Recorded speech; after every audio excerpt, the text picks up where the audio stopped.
Trabajé como enfermera en varios hospitales y centros antes de llegar al hospital donde trabajo actualmente. Antes de eso, trabajé en un hospital geriátrico a 30 minutos de mi casa. Ya tenía experiencia tratando con pacientes mayores, así que no era algo nuevo para mí. Había estado trabajando en ese hospital solo unas semanas, y pronto entenderás por qué esa fue mi penúltima guardia en ese lugar. Sin saberlo al inicio de esa noche, estaba trabajando en el turno nocturno y completamente privada de horas de sueño. Me asignaron al ala de Alzheimer. Los pacientes de esa ala me adoraban. Mi presencia, como una joven de unos 20 años entre los residentes de esa unidad, quienes generalmente estaban solos en sus propios pensamientos, sin duda era un soplo de aire fresco. Me veían como alguien que podía anclarlos al presente o a la rutina diaria. Cuando estás solo, puedes viajar mentalmente a otros lugares, pero con alguien en tu espacio, permaneces conectado a ese momento en el tiempo. Esa noche, estaba cuidando a varios pacientes, pero uno de ellos estaba más agitado que los demás. Su nombre era Lena. Era mi primera noche tratándola, y cada vez que entraba en su habitación, hablaba de las voces que seguía escuchando, y del hombre vestido de negro que veía en la esquina del cuarto. La otra señora que compartía la habitación con Lena pidió que cerrara la cortina antes de que mi turno comenzara, para que Lena la dejara en paz. Era una mujer dulce, que sonreía cada vez que yo estaba cerca, pero hablaba poco y tenía una memoria muy frágil. Comencé mi turno alrededor de las 9 de la noche. La mayoría de los pacientes estaban dormidos para las 11, pero no Lena. Cada vez que me llamaba a la habitación, estaba asustada por las voces que decía oír y por el hombre de negro que seguía mirándola desde la esquina de la habitación. No voy a mentir, esto me estaba asustando un poco. Creo que, en su mente, ella estaba viendo y oyendo esas cosas, y yo sentía compasión por ella, porque imaginaba lo aterrador que debía ser. Aún así, hice mi mejor esfuerzo para calmarla y que pudiera dormir.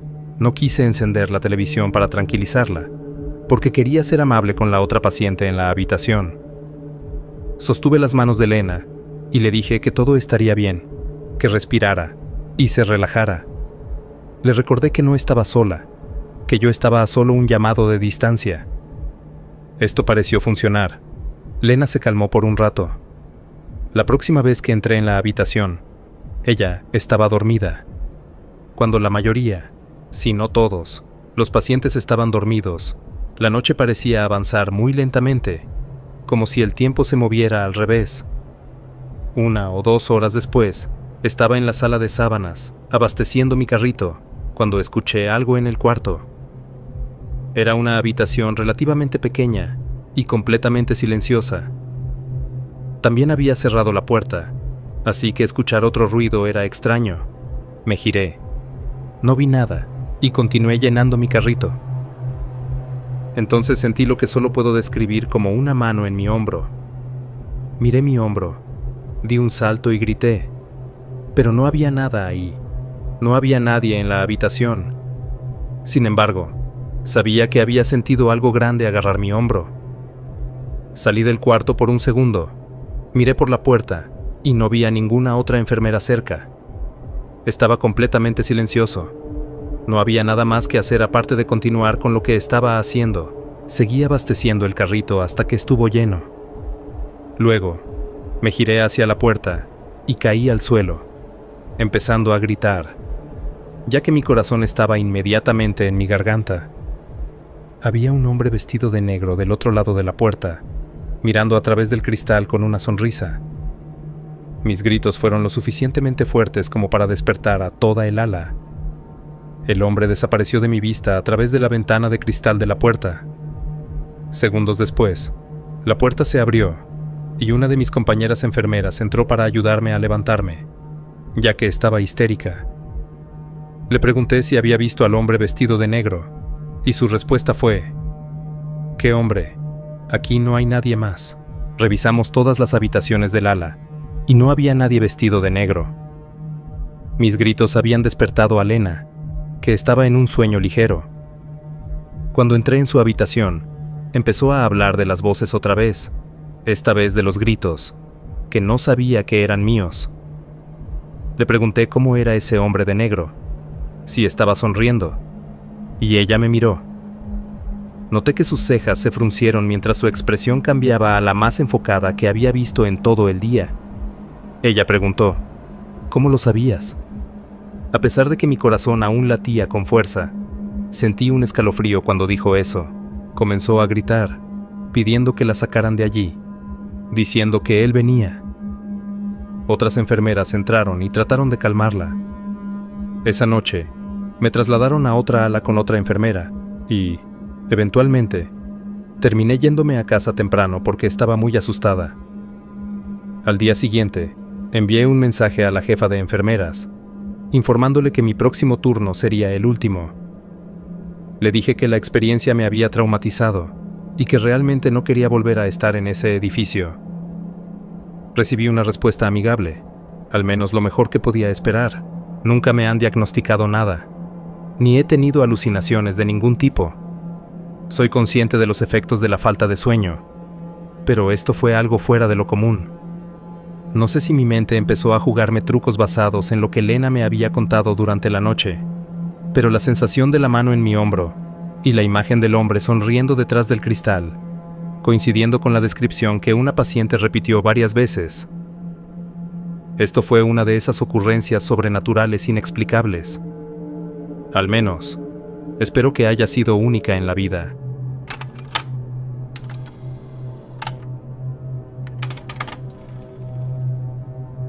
Una vez hice match con una chica en Tinder llamada Jessica, con quien todavía soy amigo. Desde el principio, me pareció muy interesante. Tenía un brazo lleno de tatuajes, mechones rojos en el cabello, y en su perfil mencionaba que le encantaba hacer ejercicio. Una de sus fotos fue tomada en la azotea de un edificio con una vista increíble. Le pregunté dónde era, y me dijo que era un hospital abandonado a las afueras de la ciudad, que era genial para explorar de noche y fácil de entrar. Mencionó que normalmente había un guardia patrullando el enorme estacionamiento por la noche para mantener alejados a los intrusos, pero que era muy sencillo evitarlo. Sugirió que fuéramos juntos allí para nuestro primer encuentro, si es que se puede llamar así. Estuve completamente de acuerdo. Ella parecía genial, y era una manera diferente e interesante de conocer a alguien, en lugar de una típica cita para tomar algo. La recogí en su casa, a unos 10 minutos de distancia, y luego manejamos durante 20 minutos hasta llegar al hospital.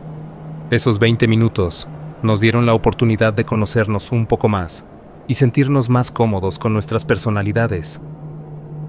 Al llegar, me indicó que estacionara en una calle sin salida, escondida por arbustos altos, a 5 minutos a pie de la entrada.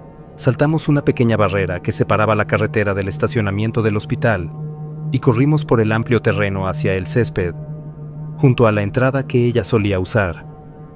Me llevó hasta una ventana rota en el sótano del hospital, lo cual daba algo de miedo, pero estaba dispuesto a seguirle el juego. Me alegré de haber usado jeans rotos, como ella sugirió, porque sabía que probablemente los dañaría en algo. Usamos las linternas de nuestros teléfonos, ya que no llevábamos luces especiales. Ella parecía conocer el hospital como la palma de su mano y nos guió hacia las escaleras que conducían a los pisos superiores. Tengo que admitir que estar solo con alguien en un lugar así, de noche, era bastante aterrador, pero no tenía idea de lo peor que vendría. En el primer piso, Jessica hablaba tan fuerte que casi quise pedirle que se callara. Estaba paranoico pensando que nos descubrirían por el volumen de su voz. En el pasillo donde estábamos, parecía que una puerta se abría o cerraba. Algo resonaba hacia nosotros desde el fondo del corredor. Ella también lo escuchó y se quedó en silencio. Le pregunté, susurrando, si era normal que hubiera otras personas allí, y respondió que a veces, pero no mucho. Apagamos nuestras linternas y esperamos. De repente, un estruendo mucho más cercano nos hizo apresurarnos a movernos en la oscuridad, apenas viendo por dónde íbamos. Volvimos a las escaleras y subimos corriendo los escalones con nuestras linternas encendidas. Una vez en un nivel más alto, sentimos que podíamos hablar en un tono normal nuevamente. Jessica dijo que la policía nunca entraba allí, así que tal vez fueran otros exploradores. Pero lo extraño era que no vimos ninguna otra luz en el pasillo. Nadie normal estaría caminando en la oscuridad. Entonces escuchamos sonidos que ecoaban en el hueco de la escalera de emergencia, donde habíamos estado antes.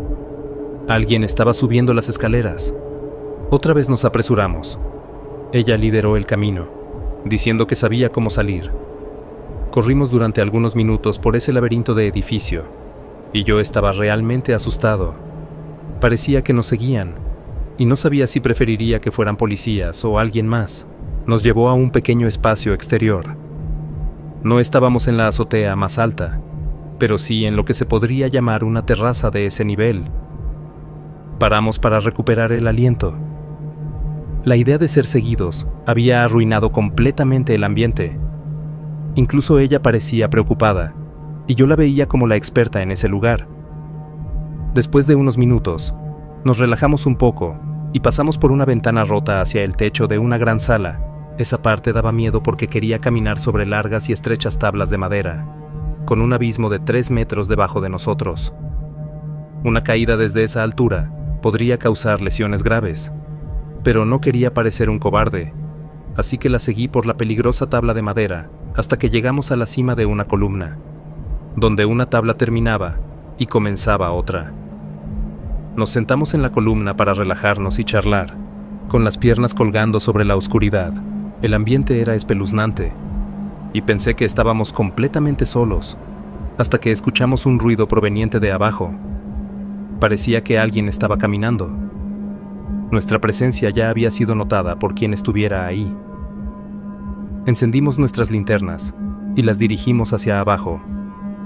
Justo debajo de nosotros, de pie en la columna y mirando hacia arriba, había un hombre de unos 40 años, con un gorro negro, chaqueta negra y pantalones de chándal negros. Sonrió y nos dijo, con una voz profunda y escalofriante: «Bajen aquí», mientras nos hacía señas para que bajáramos. Le pregunté si era de la policía, pero ignoró mi pregunta, como si no me hubiera oído, y repitió: «Bajen aquí», con esa sonrisa aterradora.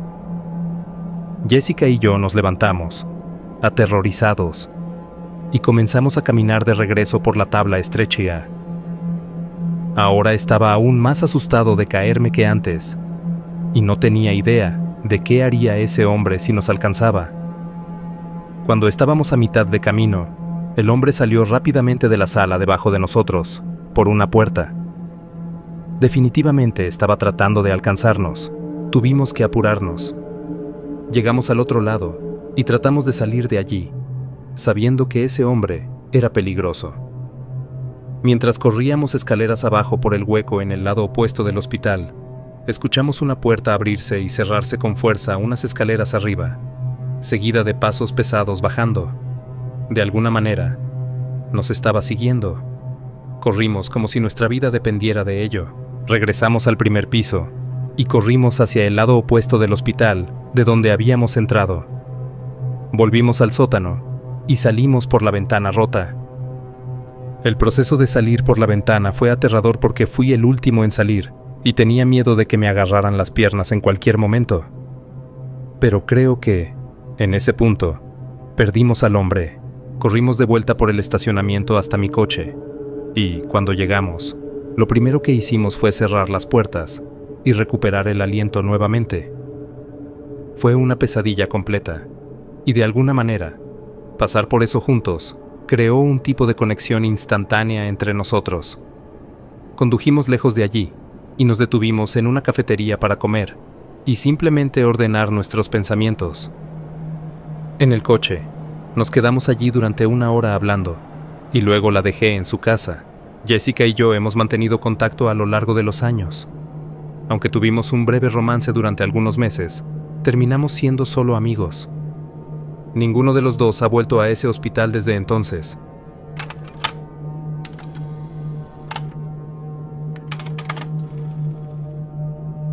Curiosamente, esto sucedió en los años 80, cuando trabajaba como enfermera en un hospital psiquiátrico. Tuve muchos momentos realmente impactantes y conocí a muchas personas que estaban algo fuera de sí, pero nunca fue algo que no pudiéramos manejar. Sin embargo, un día apareció un paciente llamado Juan, que estaba completamente fuera de control. Estoy hablando de alguien que hacía que el personaje de Jack, en El Resplandor, pareciera Mary Poppins. Este hombre tenía una perturbadora fascinación por causar daño. Era realmente inquietante, y no me gustaba entrar a su habitación cuando me tocaba cuidarlo. Una noche, mientras hacía mis rondas, noté que nuestros pacientes debían dormir a esas horas, por lo que apagábamos todas las luces, excepto algunas pocas. El pasillo entero estaba a oscuras, y la única fuente de luz era mi bolígrafo con linterna, que usaba para iluminar el camino. Me dirigí a la habitación de Juan para asegurarme de que estuviera en su cama durmiendo, pero al acercarme al cuarto 13, la puerta estaba entreabierta. La habitación apenas tenía algo de iluminación gracias a mi bolígrafo, y todo estaba hecho un desastre. Los muebles estaban volcados, las sábanas desgarradas, y había lo que parecía ser manchas de sangre en las paredes. Parecía que un huracán de locura había pasado por allí. Lo que lo hacía aún más aterrador era que Juan era considerado peligroso, y por eso lo habíamos sujetado con fuertes correas en brazos y piernas. Sin embargo, de alguna manera, había logrado liberarse, algo que parecía prácticamente imposible. El ambiente era pesado, mientras me acercaba cautelosamente a la puerta que conducía a la zona de almacenamiento del sótano, un lugar al que solo el personal tenía acceso. Ya habíamos buscado a Juan en todas partes, y esa era la última área por revisar. Tenía que estar ahí. De repente, vi una figura escondiéndose detrás de unas estanterías. No sabía qué iba a suceder, pero estaba lista para enfrentarme a ese lunático si me atacaba. Con cautela, avancé por los estrechos pasillos, intentando encontrar a Juan. Todo estaba completamente oscuro, y la única luz venía de mi bolígrafo. En una esquina, vi a Juan agachado junto a un viejo armario, sosteniendo un bisturí brillante en su mano, y con una sonrisa escalofriante. Congelada por el miedo, lo observé levantarse lentamente con esa misma sonrisa enfermiza en su rostro, y comenzar a caminar hacia mí, el bisturí en alto. Balanceó el arma en mi dirección, casi alcanzándome. Logré esquivarlo y reaccioné instintivamente en medio de aquella tensa situación, cuando Juan volvió a atacar con el bisturí. Otra enfermera, llamada Carmen, apareció corriendo con una jeringa llena de un potente medicamento y se la inyectó en la espalda a Juan. Él cayó casi de inmediato. El medicamento comenzó a hacer efecto y Juan quedó inconsciente. Poco después llegó el equipo de seguridad, quienes nos ayudaron a sujetarlo completamente, asegurándose de que no pudiera causar más daño. Después de ese aterrador incidente, el hospital decidió transferir a Juan a una institución de salud mental diferente, donde pudiera recibir un tratamiento más intensivo. Se dieron cuenta de lo grave que era su condición y querían que recibiera la atención especializada que necesitaba. Desde entonces, nunca he vuelto a encontrarme con un paciente más desquiciado que él.